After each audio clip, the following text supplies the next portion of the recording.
ও ইব্রাহিম, এই দুনিয়ার জমিনে তোমাকে আমি খলিল বানিয়েছি, খলিলুল্লাহ, বন্ধু বানিয়েছি। বন্ধু বন্ধুর পরীক্ষা নিতে চায়, পরীক্ষায় যদি উত্তীর্ণ হয়ে যায় আমি আল্লাহ তোমাকে এমন পুরস্কার দিব, আসমানের নিচে জমিনের উপরে এমন পুরস্কার আজ পর্যন্ত কাউকে দেই না।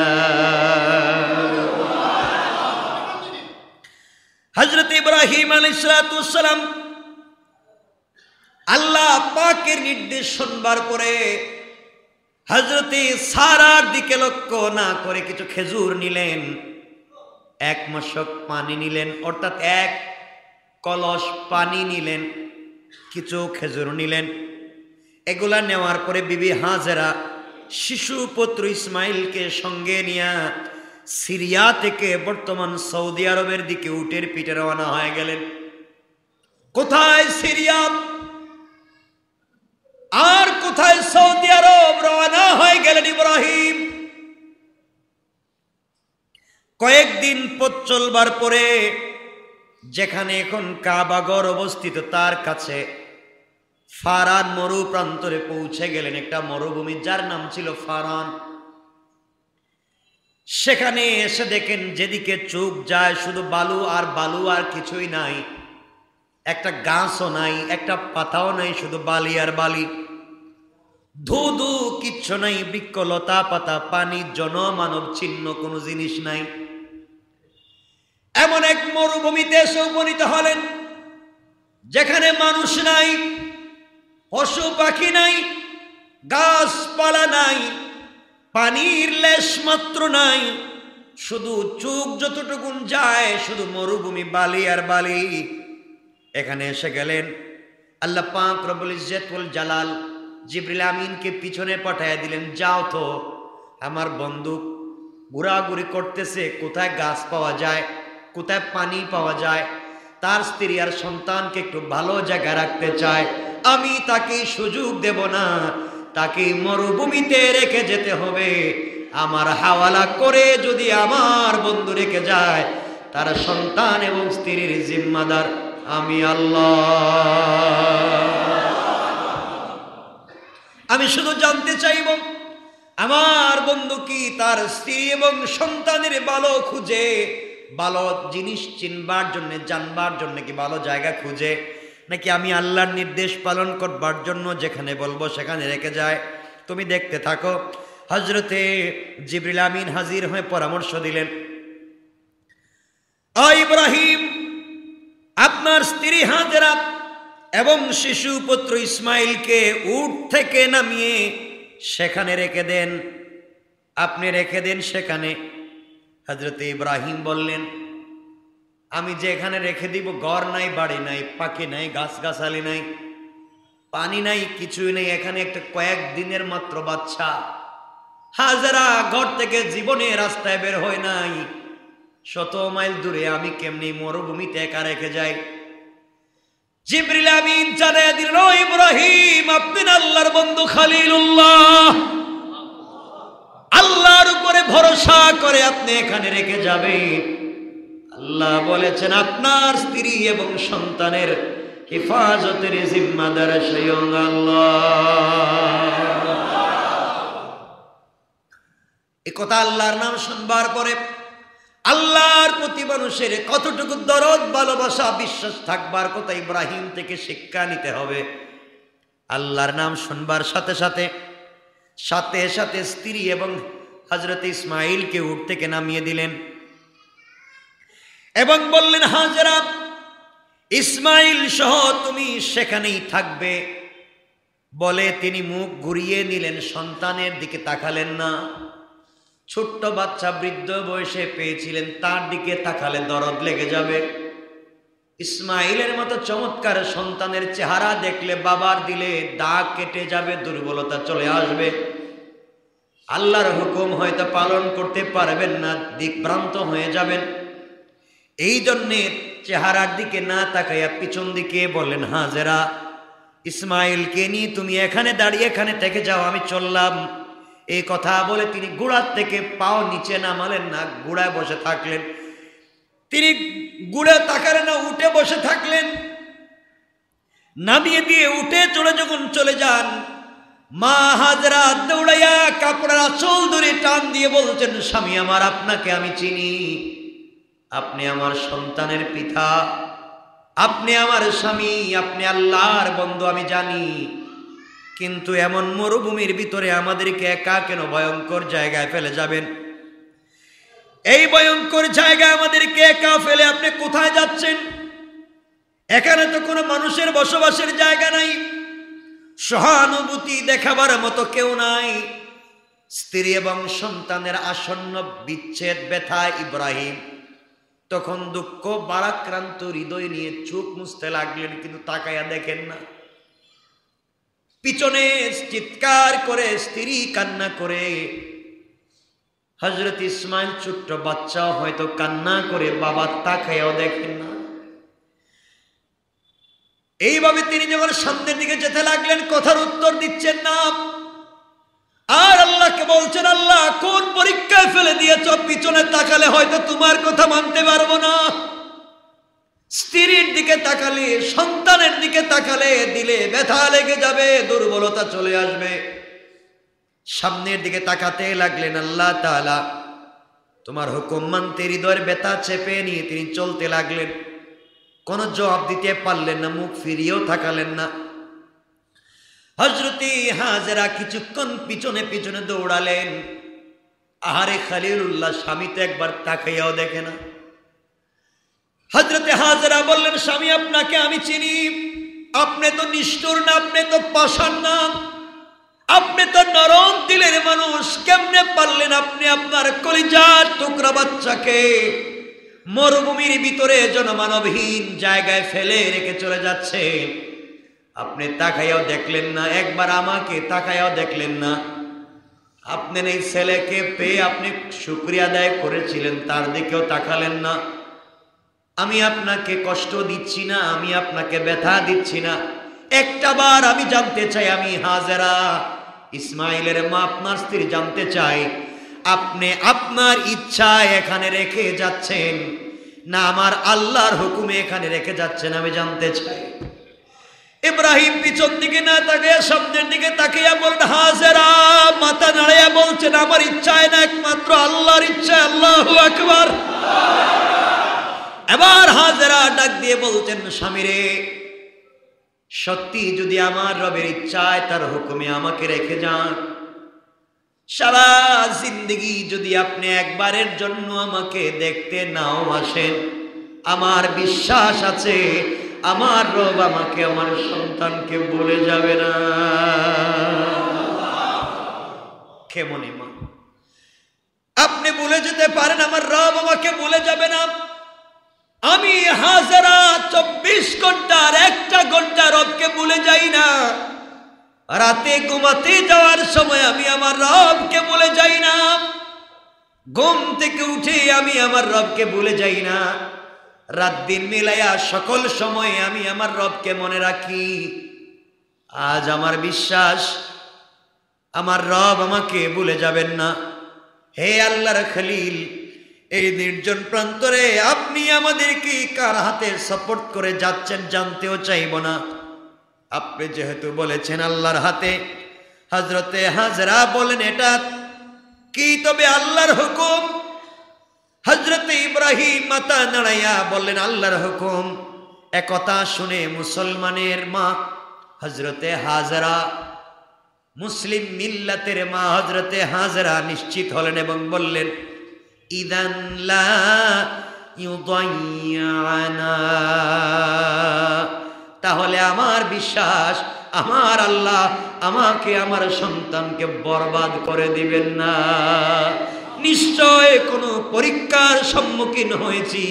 আজ কেন এভাবে যদি 1000 বছরে চলে যায়, আমি হাজরা আল্লাহর পরীক্ষায় উত্তীর্ণ হতে রাজি। কোন সুবহানাল্লাহ, আল্লাহু আকবার। আমাদের মায়েদের কেমন হওয়া চাই। তাফসীরে ইবনে কাসিরে, তাফসীরে জালালাইনের কামালাইনে লম্বা আলোচনা আছে, আমি সেদিকে যাচ্ছি না। এগুলা দেখলেন, স্বামীর দিকে তাকাইয়া রইলেন হযরতে হাজেরা, দেখলেন যাচ্ছেনি, একটা বারো পিছন দিকে তাকাচ্ছেন না। ইব্রাহিম, আমরা ঘর থেকে বের হই 1 কিলোমিটার দূরে গেল সন্তানকে জড়াইয়া কান্দি। বিদেশে যাওয়ার সময় কি কান্না একে অপরকে জড়ায়া। ইব্রাহিম রেখে যাচ্ছেন কলিজার টুকরা সন্তান ইসমাইলকে, যার কোরবানির মাধ্যমে বিশ্বনবীর জিন্দেগি জন্ম হচ্ছে। একবার পিছনে তাকালেন না। হযরতে হাজরা আলাইহিস সালাম স্বামীর কাছ থেকে ফিরে এসে বাধ্য হয়ে সেই নির্জন প্রান্তরে একা একা শিশু নবী হযরত ইসমাইল আলাইহিস সালামকে কুলে নিয়ে চুক এবং অন্তরকে শীতল করতে লাগলেন। বলে, আল্লাহ, উপরে আছো তুমি আর কুলে আছে আমার ইসমাইল, আমার আর কিছু লাগবে না। এদিকে হযরতে ইব্রাহিম আলাইহিস সালাম ফারান মরুপ্রান্তর থেকে যাইতে যাইতে অনেক দূরে আরেকটা জায়গার নাম হচ্ছে সানিয়া পর্যন্ত পৌঁছে গেলেন। বিবি হাজেরা সানিয়া অনেক দূরে। চিন্তা করলেন হযরত ইব্রাহিম, এখন একবার পিছনে তাকাইয়া দেখতে পারি হাজেরা কি আর আসতেছে।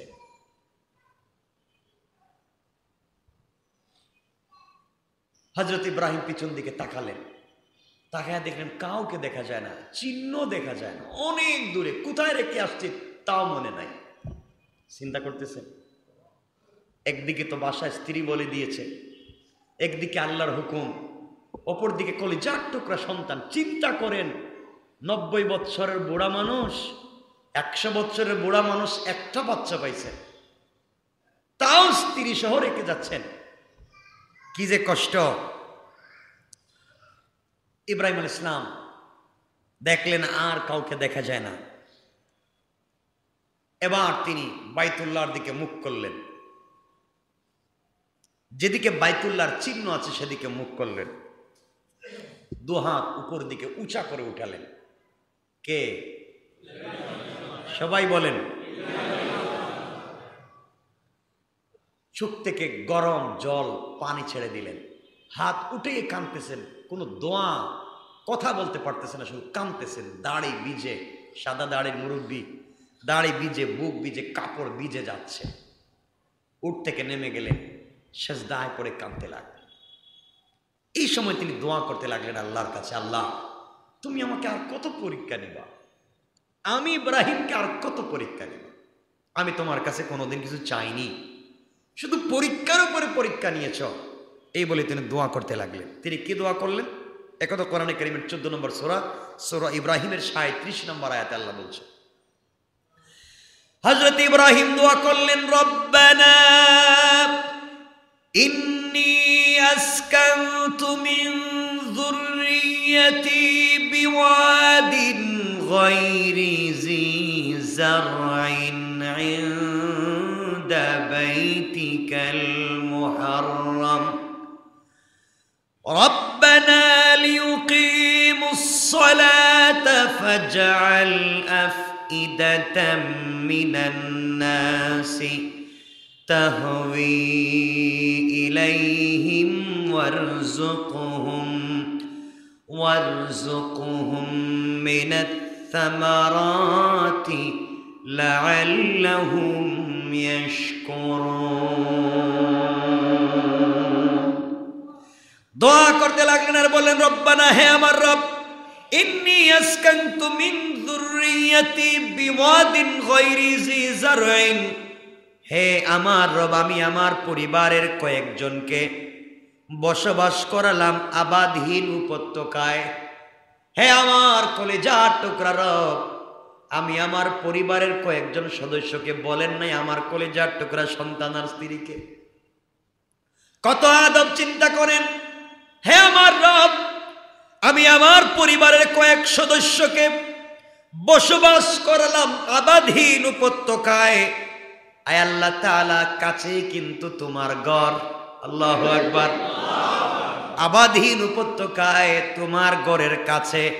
হে আল্লাহ, হে আমাদের প্রতিপালক, এই জন্যে যে তোমার ঘরের পাশে আমি আমার স্ত্রী আর সন্তানকে রেখে আসলাম, তারা যেন লিয়ুকিমুস সালাহ, আর কিছু করুক আর না করুক, তারা যেন তোমার জন্যে নামাজ কায়েম করে। কোন সুবহানাল্লাহ।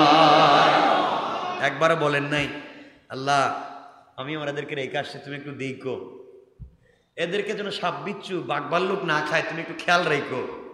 বলেন আল্লাহ এদেরকে রেখে আসছি, এরা যখন দিকভ্রান্ত গুমরা না হয়ে যায়, তোমার হাতে সাপোর্ট করে দিলাম আল্লাহ, এদেরকে তুমি নামাজি বানাও। কি দোয়া করছেন? প্রথমেই দোয়া করছেন নামাজি বানাও। আর আপনারা সন্তান জন্ম নেওয়ার পর আল্লাহ আমার ছেলেটারে ডাক্তার বানাও, ইঞ্জিনিয়ার বানাও, সুট ডাকাত বানাও, ব্যারিস্টার বানাও, এই বানাও সেই বানাও, যা মুখে আসে তা। আর আল্লাহর কাছে ইব্রাহিম বলছেন, আল্লাহ আমার সন্তানকে আবাদহীন মরুভূমিতে রেখে এসেছি, তোমার ঘরের কাছে একটাই উদ্দেশ্য, এদেরকে তুমি নামাজি বানাও। সুবহানাল্লাহ বললেন না? তারা যেন নামাজ কায়েম করে। প্রথমে আল্লাহকে বলছেন, আল্লাহ তো খুশি, কি ব্যাপার ইব্রাহিম কত সুন্দর করে আমাকে বলছে, তাহলে তো এদেরকে বাসায় রাখতে হইব। নামাজ কায়েম করতে হইলে কি মাইরে ফেলাইতে পারবেন না? বাসায় রাখতে হইব। তাহলে খাবার দাবার কে দিতে হইব? সুবহানাল্লাহ বললেন না? আল্লাহ এরা যখন তোমার পায়ে তোমার কদমে সেজদা দিবে, তুমি না খাওয়াইয়া কেমনে থাকবা? সুতরাং খাবারের ব্যবস্থাটা করতেছে। সুবহানাল্লাহ বললেন না? এরপরে কি বলছেন? এরপরে ইব্রাহিম বললেন, ফাজআল আফইদাতাম মিনান নাসি তাহবি ইলাইহিম ওয়ারযুকহুম মিনাস সামারাত। আল্লাহর কাছে বলছেন আল্লাহ তাআলা, অতএব আপনি কিছু লোকের অন্তর তাদের দিকে অনুরাগী করে দেন। আয় আল্লাহ, পৃথিবীর বিভিন্ন জায়গা থেকে মানুষ সিরিয়ায় ব্যবসার জন্য যায়, তারা যেন রাস্তায় না গিয়ে ভুলে যেন এদিকে চলে আসে। এদিকে আসলে পরে আমার বাচ্চা স্ত্রীকে দেখলে এখানে হয়তো তারা বসবাস শুরু করে দিবে। বুঝাতে চাইলেন একা একা আমার সন্তান থাকবে, আমার স্ত্রী থাকবে। আল্লাহ একটা মানুষের অন্তরের দিকে ঘুরাইয়া দাও, যেন এই এলাকা মরুভূমি না থেকে আবাদ হয়ে যায়। আগে নিজের সন্তান এবং স্ত্রীর জন্য নামাজ কায়েমের দোয়া করছেন, এরপরে অন্য মানুষের মন যেন দিকে ঘুরে যায় দোয়া করছেন। আচ্ছা গেল, এখন আল্লাহর কাছে বলতে পারতেন, আমরা বলতাম আল্লাহ এদেরকে খাবার দাবারের ব্যবস্থা করে দাও। এখন খাবার দাবার কোথায় রান্না করব, কোথায় খাইব? ইব্রাহিম কি বলছেন দেখেন, ইব্রাহিম বলেন, ওয়ারযুকহুম মিনাস সামারাতি লাআল্লাহুম ইয়াশকুরুন। আয় আল্লাহ, আমার স্ত্রী এবং সন্তানদেরকে, আমার স্ত্রী এবং সন্তানকে আপনি ফল ফলাদি দ্বারা পবিত্র রিজিকের ব্যবস্থা করে দাও। ফল দিয়া রিজিক করতে গেলে কি লাগবে? কথা বলছেন না কেন? কি কত বড় জ্ঞানী চিন্তা করেন। আল্লাহ ফল ফলাদি দিয়া খাবারের ব্যবস্থা করে দাও, এর অর্থ হইলে মরুভূমিতে গাছ লাগাইয়া দাও। সুবহানাল্লাহ বললেন না? বিশাল মরুভূমি, কি চিন্তা, কি দোয়া! দোয়া তো সন্তানদের জন্য এভাবেই করবেন। কি দোয়া করলেন, আল্লাহ আমার সন্তানের জন্য তুমি একটা গাছ গাছালির ব্যবস্থা করে দাও, ফলের ব্যবস্থা করে দাও। কেন? লাআল্লাহুম ইয়াশকুরুন, যাতে তারা তোমার শুকরিয়া আদায় করে। আল্লাহর হুকুম পালন করলেন প্রথমে, এরপরে দোয়া করলেন। এখানে একটা শিক্ষা হচ্ছে, আল্লাহ যদি কোনো হুকুম করেন, এই হুকুম যদি আপনি পালন করেন, পালন করবার পরে যদি দোয়া করেন, 100% আপনার দোয়া কবুল। ইব্রাহিম আগে আল্লাহর হুকুম পালন করছেন, সন্তান স্ত্রীকে রাখছেন, এরপরে দোয়া করছেন। আগে করছেন? হ্যাঁ, আমরা হইলে পাঠাইবার আগে বলতাম আল্লাহ আপনি একটু খবর রাখেন। ইব্রাহিম আগে হুকুম পালন করছেন, তারপরে দোয়া করছেন। আল্লাহ বলেন সব দোয়া কবুল।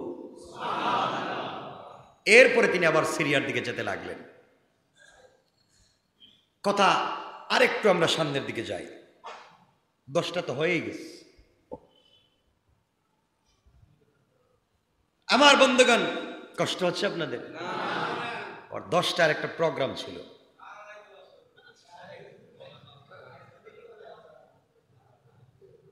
ওটা লাইভ প্রোগ্রাম চলতেছে। অনেক ওলামায়ে কেরাম আছেন, আমি এখানে বসে আছি,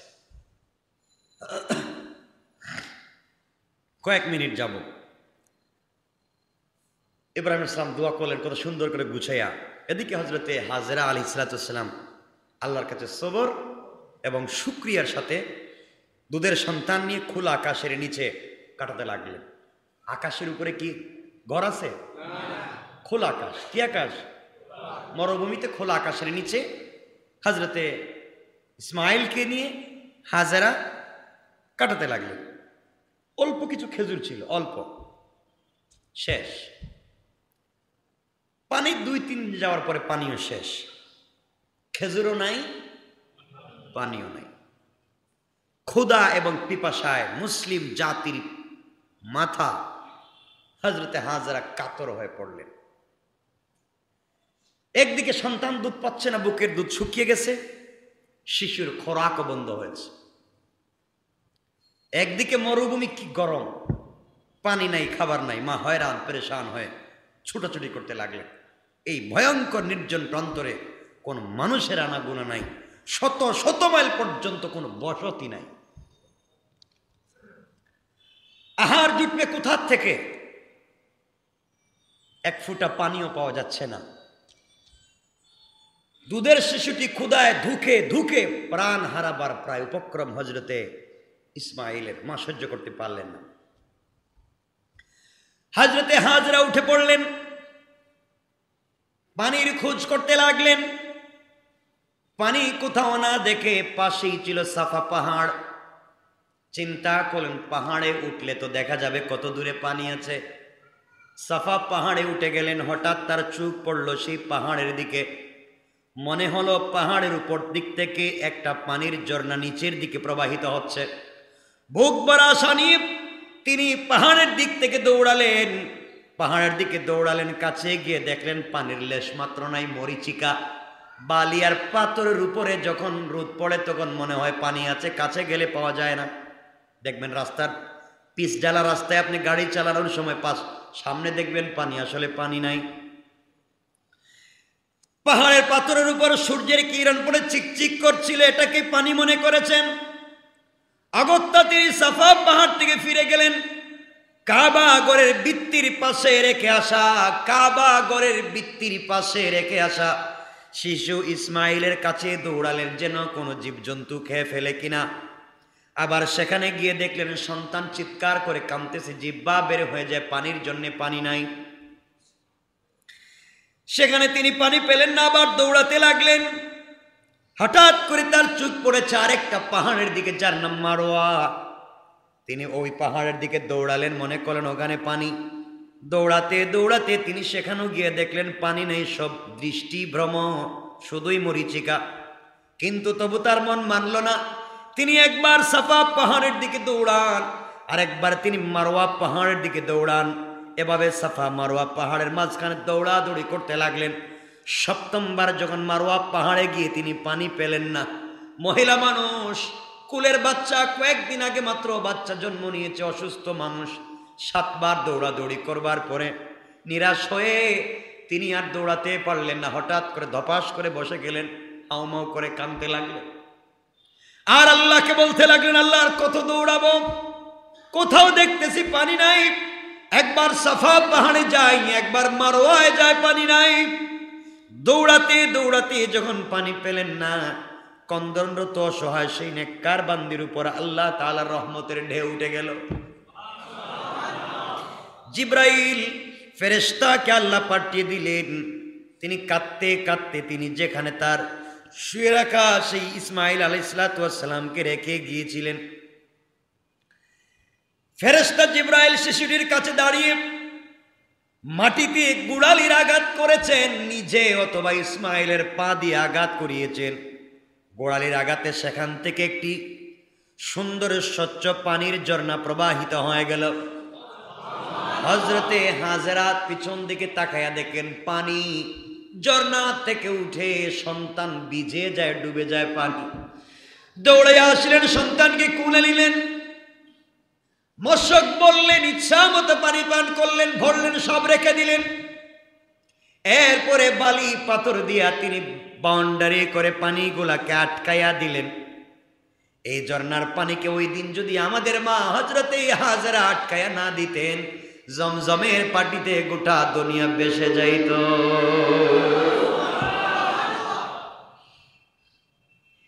যখন তিনি আটকাইয়া দিলেন, এটা কূপের মতো হয়ে গেল। যখন তিনি আটকাইয়া দিলেন, বালি আর পাথরের দিয়া মুখটা আটকাইয়া দিলেন, ঝর্ণাটি কূপে পরিণত হলো। কূপটির নাম হয়ে গেল জমজম। জিব্রাইল বললেন, হে নবীর স্ত্রী, এই পানি আপনার পুত্রকে পান করান, আপনি পান করুন। এই পানির বরকতে ক্ষুধা এবং পিপাসা দুটোই দূর হয়ে যায়। আল্লাহু আকবার। যারা জমজমের পানি গিয়েছেন, হজ্জে গিয়েছেন, দেখবেন জমজমের পানি খায়া হাজী সাহেব বুড়া মানুষ কতবার যে তওয়াফ করছে, বেচারা কোনো ক্লান্তি আসে না। ঠিক বলি নাই?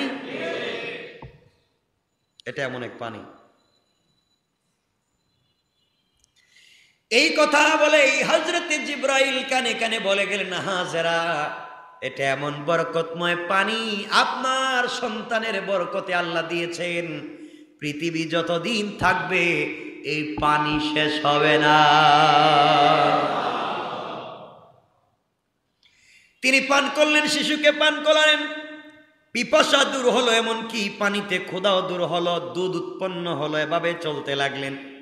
এই পানিতে কয়েকদিন ক্ষুধা এবং পিপাসা দুটোই নিবৃত হতে লাগলো, ভালো মতো সময় কাটাতে লাগলেন। আমার বন্ধুগণ, আপনারা জানেন আগেকার আরবেরা যেখানে পানি দেখে ওখানেই ঘর বানায়, ঠিক না?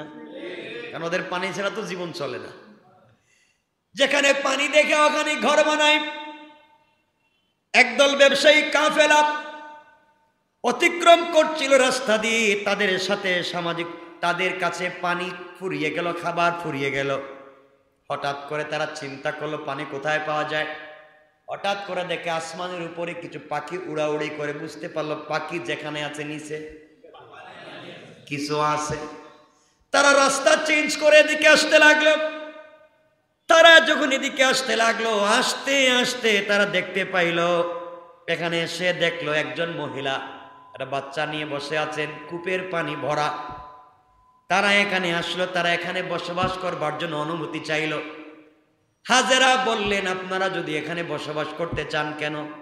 তারা বলল, পানি আছে এই জন্য বসবাস করতে চাই। হাজেরা বললেন, আমার পানি ব্যবহার করতে গেলে ট্যাক্স লাগবে। সুবহানাল্লাহ বলেন। বিশ্ব নেতা কার নাম চিন্তা করেন।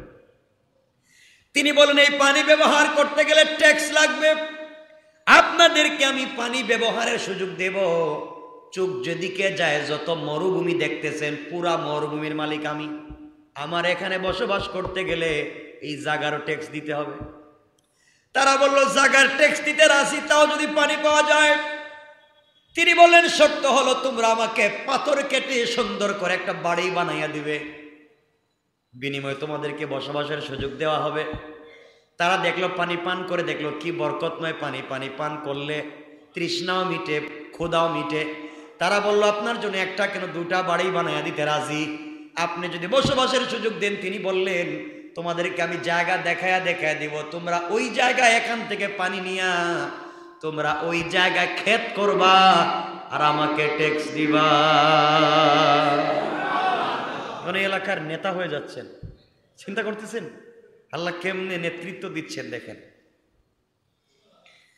আমার বন্ধুগণ, হযরত জিবরাইল যাওয়ার সময় হাজেরাকে বলেন, হাজেরা, এক বর্ণনায় পাওয়া যায় তিনি বলেন, আমি ভেস থেকে কিছু খেজুর নিয়ে আসছি, আপনি খান। হযরতে হাজেরা খেজুর মুখে নিলেন, বাচ্চাকে মুখে দিলেন।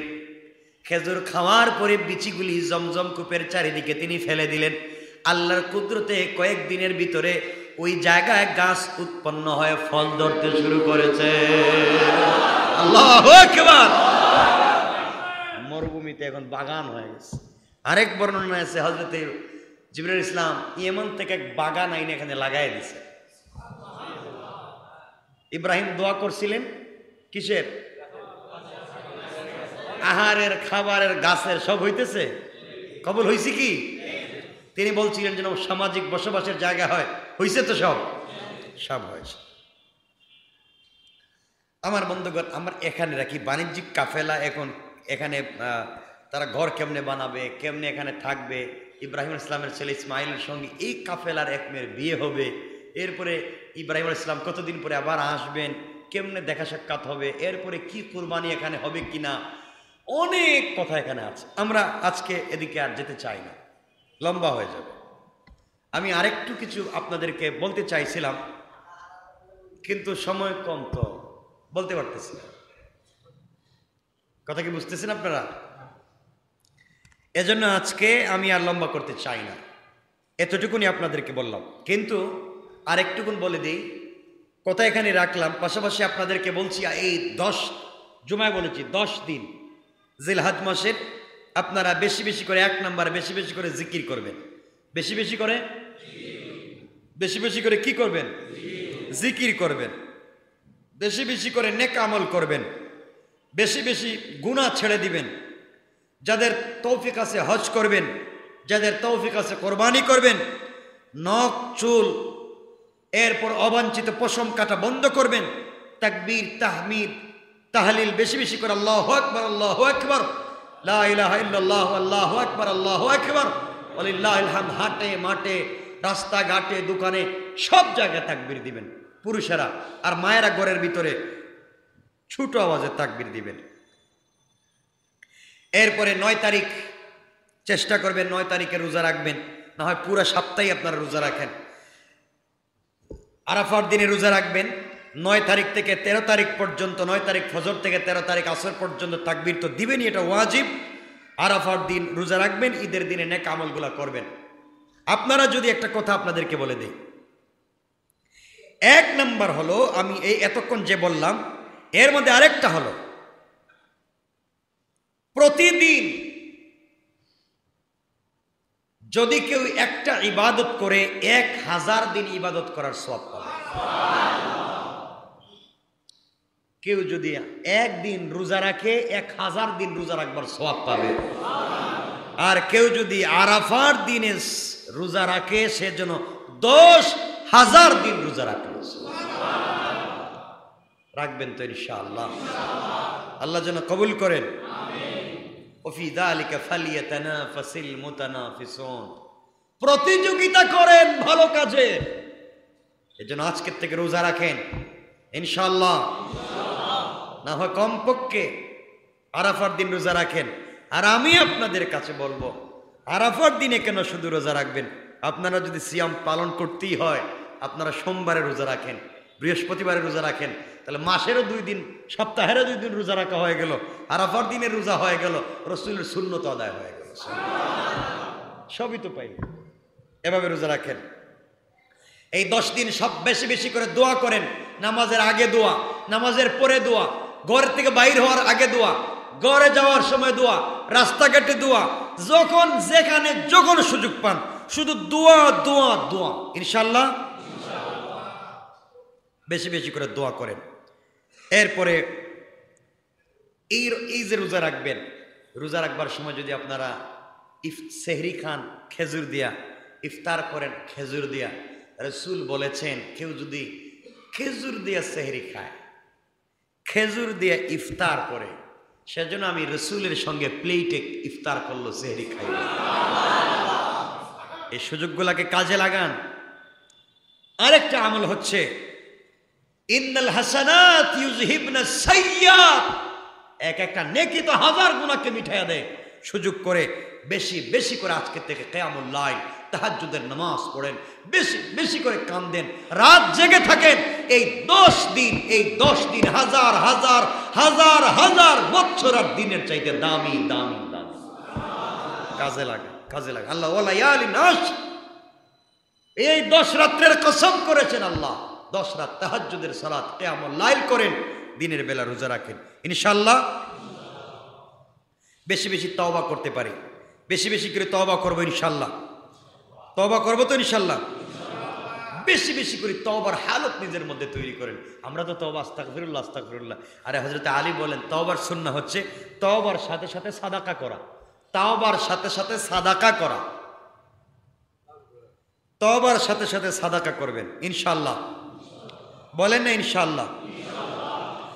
তওবার সাথে সাথে আপনারা সাদাকা করবেন, পাশাপাশি হারাম একেবারে বড় পরিকল্পিতভাবে অন্তর থেকে মুখ থেকে অন্তর মুখকে হেফাজত করবেন এবং হারাম বর্জন করবেন ইনশাআল্লাহ। বলেন বেশি বেশি করে আল্লাহর নামের জিকির করবেন, যত পারেন জিকির করেন।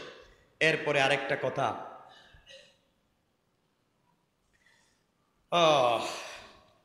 আমরা তো এমন মানুষ হয়েছি, জোহরের ফরজ নামাজের আগে 4 রাকাত সুন্নত আছে না? এটা সবাই পড়েননি? কি বলেন আপনারা? টাইমই তো নাই। 4 রাকাত সুন্নতকে একটু গুরুত্ব দেন। এই 4 রাকাত সুন্নত তাহাজ্জুদের নামাজের মতো। তাহাজ্জুদের নামাজের যেই সওয়াব, এই 4 রাকাত সুন্নতের একই সওয়াব। এগুলা পড়েন, এই 10টা দিন মিস দিবেন না ইনশাআল্লাহ। যতগুলো আমল বলেছি আমরাও করব, মাদেরকে বোনদেরকেও বলবেন, আমরা সবাই যেন এই আমলগুলা করতে পারি। আল্লাহ যেন কবুল করেন, সবাই বলেন আমিন। আর লম্বা করতে চাই না, আমার জন্য দোয়া চাই, আপনাদের জন্য দিল থেকে দোয়া থাকলো, ভালোবাসা থাকলো।